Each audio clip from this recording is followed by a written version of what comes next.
যাও ওর ফেসবুকে ঢুকতে মানা করো। মানা করলে কেউ ঢুকবো না। এই যে মামুন আজকে মেরে আমার চেহারা কি বানাই দিছে, আমার পেজ ডিলিট করে দিছে। আমি জানি আমার পেজ আমি ডিলিট করে দিছে ভাইয়ারা। এই দেখেন মদ খেয়ে আমার চেহারা আমি চিনতে পারতেছি না, রাস্তায় বসে আছি। মোবাইল দিয়ে মেরে আমাকে কি করছে আপনারা কেউ স্ক্রিন রেকর্ড করে ফেলেন। আমি রাস্তায় বসে আছি, এটা এটা মোবাইল দিয়ে মেরে আমার চেহারা কি করে দিছে। আমার পেজ, আমার টিকটক, আমার সবকিছু ডিলিট করে দিছে। মদ খেয়ে মাথা লয়ে আজকে এগুলো করছে। আপনারা কেউ স্ক্রিন রেকর্ড করেন, কারণ আমার পেজ নাই। আমি জানি আপনাদেরকে বলতে পারবো না। আমি বাড়িধারা টিএচএসে আছি, আমি 999 কল দিছি। আমাকে ক্যান্টনমেন্ট থানায় যখন কানেক্ট করে দিচ্ছে, ক্যান্টনমেন্ট থানা বলছে যে আমরা আসতে পারবো না, এখানে আসতে পারমিশন লাগে। এত রাতে কে পারমিশন দিবে? আমার মুখে দেখেন পুরো, আমি নিজেকেই চিনতে পারতেছি না। আমি জানি না কি বলতেছি, কি করতেছি। এটা প্রথমবার না, এর আগেও আমার মুখে হাত দিছে।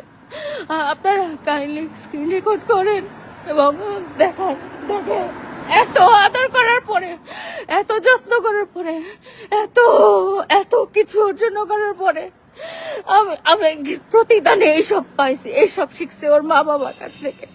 ওরা লোভী, ওকে 10-15 তালা গুলশানে বাড়ি না করে দিলে ও আমার এই অবস্থা করছে।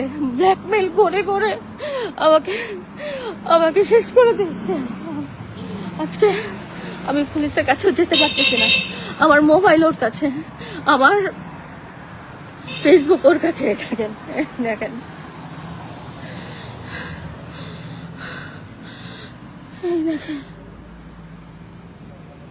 নাটক, সত্যি নাটক না, কোনোবারই নাটক ছিল না, কোনোবারই নাটক না। তাকে 50-60 কোটি টাকা দিতে হবে, নাহলে সে আমাকে এরকম টর্চার করবে। তাকে বাড়ি লিখে দিতে হবে গুলশানে, নাহলে সে আমার সাথে এরকম টর্চার করবে। এটা ভাইরাল হওয়া না, কোনো কিছু ভাইরাল হওয়া না। আমি ওকে সত্যি ভালোবাসি, সবকিছুতে টাকা পয়সা খরচ করে মন ভালো করার জন্য নেপালে নিয়ে গেছি। এসে মদ খেসে এগুলো আমার সাথে করছে।